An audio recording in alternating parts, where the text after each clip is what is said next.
नमस्कार दोस्तों, मैं advocate Rajan Kumar Prasad, Delhi high court आज आपके सामने फिर से उपस्थित हूं एक नए टॉपिक के साथ। आज का टॉपिक है, कई बार लोग या पत्नियां 498A के केस को प्रूव करने के लिए कोर्ट के भीतर या कोर्ट के समक्ष झूठे बिल, झूठी एफिडेविट या झूठी मेडिकल प्रूफ लगाती हैं और वो प्रूफ भी हो जाता है, परंतु लीगल नॉलेज ना होने की वजह से एक्यूज तो बरी हो जाते हैं, परंतु पत्नी छूट के निकल जाती है और बच जाती है। इसी के ऊपर आज मैं ये टॉपिक लेकर आया हूं। ये पत्नी पर ही नहीं, हर उस व्यक्ति पर लागू होता है जो कोर्ट में केस डाल रहा है या जिसके खिलाफ डला हुआ है। इसी पर आज चर्चा करेंगे। स्टार्ट करने से पहले मैं आपसे रिक्वेस्ट करूंगा कि प्लीज अगर चैनल पर नए हैं तो वीडियो को लाइक और शेयर जरूर कर दें, साथ ही साथ चैनल को सब्सक्राइब जरूर करें और बेल आइकन को दबाएं, जिससे कि हम जो भी वीडियो लेकर आते हैं वो आप तक सही समय पर पहुंच सके। आपको एक बात बता दूं कि पहले जो रेशियो था 94-95% का, कि लोग 94-95% लोग वीडियो देखते थे लेकिन सब्सक्राइब नहीं करते थे, वो अब घट के 89% के आसपास आ चुका है। कोशिश ये कर रहा हूं कि और लोग चैनल को सब्सक्राइब करें, जिससे कि लोगों तक या जो नीडी पर्सन्स हैं उन तक जानकारी सही समय पर पहुंच सके। तो चलते हैं आज के टॉपिक पर। एक पत्नी 498A का केस डालती है अपने पति के ऊपर। डालने के बाद उस केस को प्रूव करने के लिए मारपीट के झूठे मेडिकल प्रूफ बनवाती है या झूठे बिल्स बनवाती है दहेज में दिए गए हुए सामानों के, ज्वेलरी हो गई, कोई भी सामान। अब कई बार आईओ बिना वेरीफाई किए हुए, यानी पुलिस बिना वेरीफाई किए हुए उन बिलों को कोर्ट में अटैच कर देती है, या लड़की या वो महिला कोर्ट के समक्ष प्रस्तुत कर देती है, जबकि एक्यूज्ड को ये पता होता है कि ये बिल फेक है। और उन गवाहों को, जिनके यहाँ से बिल ये लिए गए हैं, उन गवाहों को अगर बुलाया जाता है तो वो कह देते हैं कि हमारे पास से ये बिल नहीं लिया गया, हमने कोई बिल नहीं लिया है। उस एवज में मुलजिम बरी तो हो जाते हैं, लेकिन उनको करना क्या चाहिए ये मैं बताऊंगा। एक एप्लीकेशन 340 सीआरपीसी के तहत, यानी 340 सीआरपीसी के तहत कोर्ट के समक्ष मूव की जाती है, जिसको हम अंग्रेजी में कहते हैं परजरी। होता क्या है परजरी? जानबूझकर कोर्ट के समक्ष झूठे गवाह, झूठे दस्तावेज या झूठा एफिडेविट देने के चक्कर में, यानी सत्यापित पत्र देने के चक्कर में, ये एक जुर्म हो जाता है, जो कि अनजाने में कह लें, जानबूझकर कह लें, अक्सर इंसान कोर्ट के समक्ष ये चीजें कर देता है। मैं बता दूं कि 340 के तहत 10 साल की सजा, 340 सीआरपीसी के तहत 10 साल की सजा है और बाकायदा फाइन है।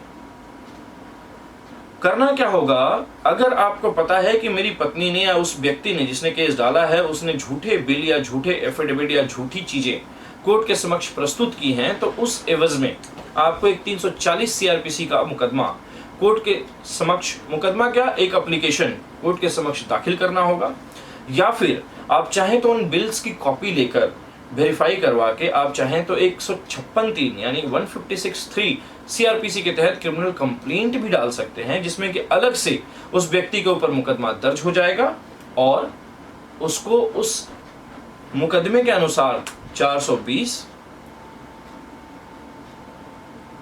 और भी कई सारी धाराएं एडेड होंगी और उसके तहत उस पर ट्रायल अलग से चलाया जाएगा। 340 में भी अगर कोर्ट चाहे, जिस कोर्ट में केस चल रहा है वो कोर्ट चाहे तो 340 में भी कॉग्निजेंस ले सकती है, या फिर उस 340 की एप्लीकेशन को सीएमएम यानी चीफ जुडिशियल मजिस्ट्रेट या चीफ मेट्रोपॉलिटन मजिस्ट्रेट को ट्रांसफर कर सकती है और उस पर डायरेक्ट कार्रवाई करने के लिए कह सकती है।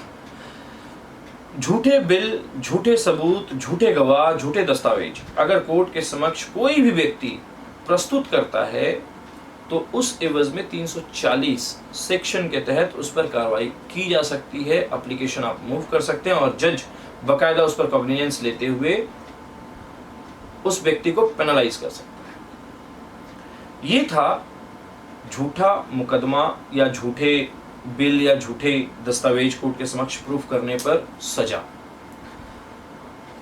इन सब के अलावा मैंने आपको दो रेमेडी बताई, 340 ऑफ सीआरपीसी, 340 सीआरपीसी और दूसरा 156(3) ऑफ सीआरपीसी में, दोनों में ही आप रेमेडीज ले सकते हैं।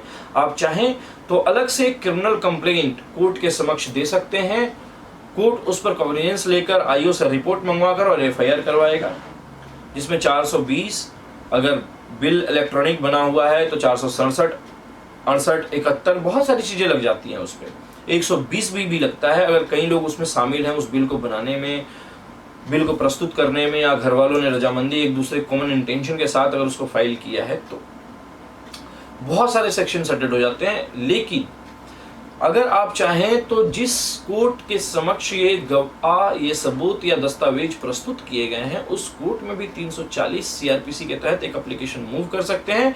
लेकिन वो डिसाइड, कोर्ट अक्सर वो डिसाइड तब करती है जब लास्ट केस का टाइम आ जाता है, यानी केस जजमेंट पर होता है, ऑर्डर पर होता है, फाइनल आर्गुमेंट पर होता है, फाइनल आर्गुमेंट के बाद उसको जो है सुनती है और उस पर कार्रवाई करती है। 340 अक्सर हमने देखा है कि कोर्ट लास्ट में डिसाइड करती है। अगर आप प्रेस करें तो हो सकता है कई बार कोर्ट पहले सुन लेती है और उस पर कॉग्निजेंस ले लेती है, लेकिन अक्सर हमने देखा है कि ये कोर्ट जो है लास्ट में ही 340 के एप्लीकेशन पर जो फैसला आता है उसके बाद सुनती है। कई बार अगर सेशन कोर्ट में ऐसा चल रहा है तो सेशन कोर्ट में अगर आप एप्लीकेशन लगाते हैं तो सेशन कोर्ट उसको सीएमएम को मार्क कर देता है, सीएमएम उसके बाद उस पर कॉग्निजेंस लेते हुए आगे अलग से ट्रायल 340 का चलाता है। ये था पूरी वीडियो में जानकारी। उम्मीद है कि वीडियो आपको पसंद आई होगी, नॉलेज आपको अच्छी लगी होगी। मैं फिर से रिक्वेस्ट करूंगा कि चैनल पर अगर नए हैं तो प्लीज़ चैनल को सब्सक्राइब करना ना भूलें, बेल आइकन को जरूर दबाएं।